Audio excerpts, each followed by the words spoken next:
I am now joined by Evan Marley, who owns Pie Pizzeria Pizza Shop on Nantucket. Evan, thank you for joining us. You're welcome. It's great to be here. Yeah, and we really do appreciate you taking the time and making the space for us. So that's why I say I'm not going to hold you long. So, Evan, if you don't mind, can you tell us how you'll be voting tomorrow? Yeah, I'll be voting for Article 1. Okay, and for our viewers who are not aware of that, what is Article 1? It's to stop restricting short-term rentals on Nantucket. Okay, and what has made you decide to vote this way? Because I really feel like it's important that the local Nantucket people get to rent their house in a way that they see fit. Okay. And then this also makes me think about tourism on the island. Can you talk to me about why it's so important to keep tourism going on the island and how it's vital to businesses there? Yeah, well, Article 2 is restrictive, and they're only allowing rentals for a week.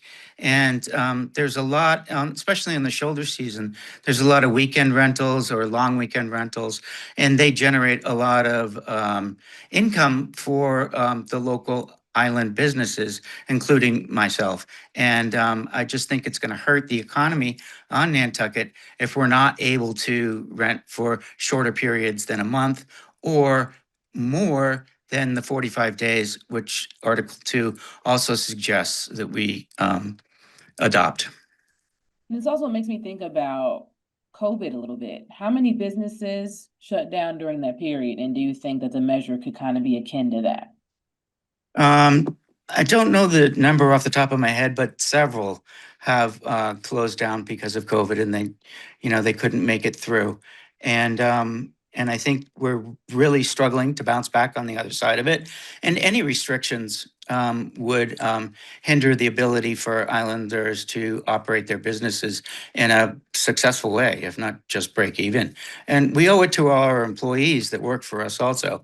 I'm not just speaking for business owners, but also the people who work in all those businesses who rely on a steady income in order to survive.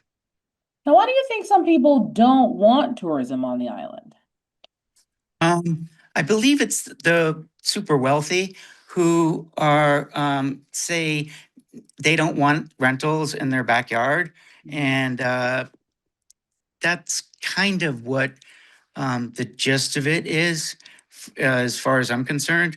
And I think that it's really important. Nantucket has a long-standing history of being able to rent your property, and I think it should be preserved.